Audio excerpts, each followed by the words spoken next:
I'm Zim, and you're listening to the Helpful Photographer Podcast in collaboration with Boundless Photo Safari. To register for a safari, please visit boundlessphotosafari.com. Last week, I talked about third-party batteries. Today, I want to expand the conversation to talk about third-party lenses. And I'll say this up front. I generally recommend buying OEM. It stands for Original Equipment Manufacturer. In other words, if you're shooting Nikon, I recommend Nikon lenses. If you're shooting Canon, same idea. Sony, same thing. Now, that hasn't always been my position. Back in the days of film, I had no problem recommending or using third-party gear myself. Why? Because things were simpler. We mostly relied on manual focus, and there were fewer electronic dependencies. There just wasn't that much going on between the camera and the lens. But today, your camera is basically a computer. Autofocus systems are incredibly advanced, and there's a constant communication between the body and the lens. And all of that requires tight integration between the camera and the gear attached to it. Here's the issue. Camera manufacturers design their systems to work perfectly with their own equipment. They're not designing their systems around Sigma or Tamron. Those companies are all reverse engineering the system to make their gear work. And in my experience, that's where things start to break down. I've literally worked with tens of thousands of pieces of equipment over the years. I can tell you, when I see someone struggling with autofocus or inconsistent performance, 9 times out of 10, they're using third-party gear.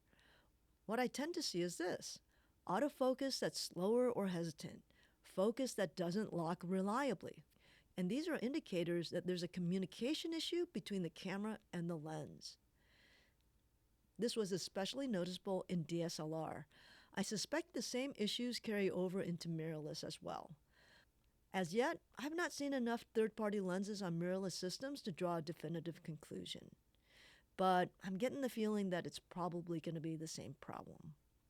Another issue that you should be aware of is the manufacturer designs their lenses specifically with their sensor in mind. And again, a third-party manufacturer has to reverse engineer that. Now, to be fair, this isn't black and white. If you're shooting still life, landscapes, or anything static, you might never notice a problem because you're not pushing the autofocus system and you're not relying on speed or precision. In those cases, third-party gear might be perfectly fine. But if you're shooting sports, wildlife, birds, or events, that's where the cracks start to show. You need fast autofocus, accurate tracking, and reliable performance. And the question becomes, is your lens going to keep up with your camera? Because if it can't, you're losing shots. Here's another thing most people don't realize. If you've never used OEM gear side by side with third-party gear, you might never notice the difference. But once you do, you can't go back. Trust me on this. Ask me how I know. Okay, what about the budget argument? The big reason people buy third-party gear is price. You're usually saving between 20 and 40%, and that's real money. So the question becomes, do you actually need the performance you're giving up? If the answer is no, then fine. I don't see a problem with this. But if the answer is yes, then you're essentially downgrading your system. And that doesn't make sense because you bought that camera for a reason. You paid for those advanced features. Why would you attach something that limits them? Here's something a lot of people don't think about. When you take a photo, your camera is already processing that image. It's not just recording data, it's interpreting it. And part of that includes correcting lens distortions, fixing aberrations, and essentially what it's doing is it's optimizing the image quality. Manufacturers know the limits of their own lenses inside and out.